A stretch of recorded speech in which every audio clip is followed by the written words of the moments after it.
Ha sido ampliamente comentado ya el caso, la extradición, el tratamiento, la vinculación a procesos penales del exdirector de Pemex, Emilio Lozoya Austin, y quizás una de las razones sea que persiste la esperanza porque se haga justicia en ese como en otros casos que se asumen ejemplares de la gran corrupción que ha padecido el país en las altas esferas o por las altas esferas del poder político. Creo que a estas alturas ya mucha gente se ha hecho una opinión al respecto, por su ingreso a un hospital privado, porque sigue evitando, al menos hasta la grabación de esta videocolumna, pisar la cárcel, por lo que está diciendo o no. La diferencia entre él y otros casos como el de Rosario Robles Berlanga, que sí está en prisión, es la decisión de colaborar revelando, según ha dicho el presidente López Obrador, la red de complicidades en el sector energético y la forma en que operaba esa red hasta comprar la reforma constitucional y el tinglado de leyes que permitieron ceder al control privado numerosas actividades petroleras que hicieron posibles jugosos negocios al amparo de la corrupción política, la reforma energética y lo que de ahí vino. La crítica central a este asunto es que el presidente López Obrador ha convertido en referencia constante y suele ofrecer atisbos de lo que será el proceso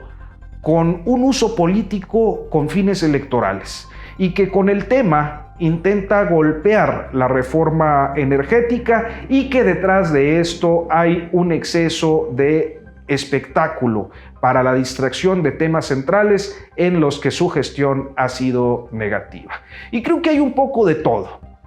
Yo no había querido referirme a este caso, creo que hay mucho todavía por ver, creo que también está muy dicho lo que tendría que decirse, pero los usuarios de este canal, que esperemos pronto sean más y que nos ayuden a compartir nuestros contenidos en este esfuerzo de Nota Sin Pauta y de Sensor Agencia Audiovisual, pero han sido ustedes los usuarios muy insistentes en el abordaje y creo que en atención a ese interés que han mostrado, pues era necesario retomarlo y por eso estamos hablando del asunto. Un primer punto tiene que ver con que en efecto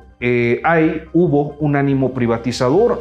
para el sector energético que fue característico de los gobiernos que solemos identificar como neoliberales y también que hay un arco histórico relacionado con Lozoya padre e hijo en ese interés que existe en uno de los casos, por ejemplo, aunque no el único. Y estoy hablando de la privatización de las plantas de fertilizantes que se realizó en el periodo de Carlos Salinas de Gortari, cuando Emilio Lozoya Thalmann era secretario de Energía, presidente del Consejo de Pemex, y una de esas plantas, hoy llamada o conocida como agronitrogenados, terminaría recomprada por el gobierno con Emilio Lozoya Austin con un supuesto soborno de por medio. Es decir, el padre estuvo implicado en la venta como si fuera chatarra de una planta funcionando en los 90, el hijo en la compra de esa misma planta ya convertida en una chatarra peor en 2013.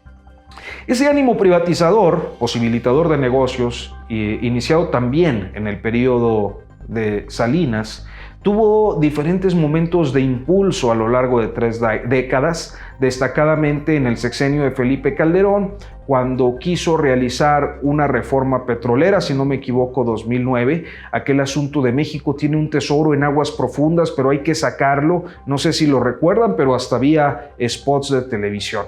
Pero nunca, como en el inicio del sexenio de Peña Nieto, se consolidó tanto ese afán que, de acuerdo a los indicios, fue conseguido mediante sobornos a legisladores del PAN, pues a los del PRI nada más les daban línea y votaban. Entonces, hasta aquí hay una certeza de que aquello que parece un tema ideológico, como lo es el adelgazamiento del Estado, esto es vender o privatizar algunas de sus funciones, en realidad se caracterizó por una gran corrupción que hasta ahora está impune, y de eso Lozoya sabe, como parte de un proceso histórico en el que tanto él como su familia y su grupo de amigos fueron protagonistas, y hoy se declara dispuesto a revelarlo. Ahora bien, pongo sobre la mesa algunos aspectos que parecen interesantes en cuanto a los señalamientos hacia López Obrador sobre el uso político de estos temas. El primero es porque en tiempos de crisis económica y de crisis sanitaria sin precedentes, el presidente se refiere ampliamente al caso Lozoya, y esa es una condición que, digamos, por su discurso anticorrupción, necesariamente estaría en la agenda. Es decir, de todas maneras lo diría con pandemia o sin pandemia. En todo caso, el asunto le viene ahora sí que como anillo al dedo, en un momento muy oportuno, pero que no deja de ser consistente con lo que ha sido su actuación en el gobierno. El segundo punto es que el juicio se va a prolongar. Esto quiere decir que no se va a resolver en 1 o 2 semanas, sino que hay numerosas diligencias en las que la información fluirá a cuentagotas, si acaso se entrega, como se ha dicho, que seguirá cauces naturales, etapas procesales que lo llevarán hasta 2021 y más allá. Así que el tema coincidirá con la elección de 15 gobernadores, de diputados federales y de numerosos ayuntamientos.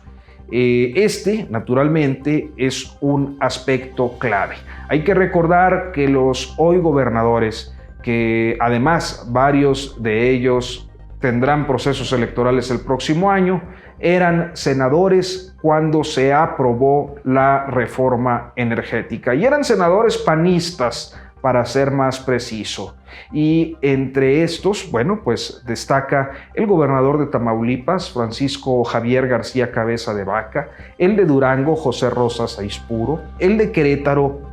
Pancho Domínguez, el de Chihuahua, Javier Corral. Y es posible que se me escape alguno todavía. Yo no estoy diciendo que esos gobernadores, antes senadores, hayan sido objeto de cooptación, de cohecho, pero el sentido de su voto fue a favor y está su filiación partidista, y lo que estoy diciendo es que existe la posibilidad de que por una circunstancia u otra, incluido el soborno, puedan salir embarrados. Entonces, pues sí, hay un impacto político electoral en las elecciones de 2021 y en lo que ocurra en 2022. Naturalmente, tanto el presidente López Obrador como los líderes de la oposición lo saben y de eso hablan. Y si bien podemos decir que López Obrador hace un uso político del tema, también es claro que los hechos a los que suele referirse el mandatario ahí están, no son mentira, y los hechos son claros.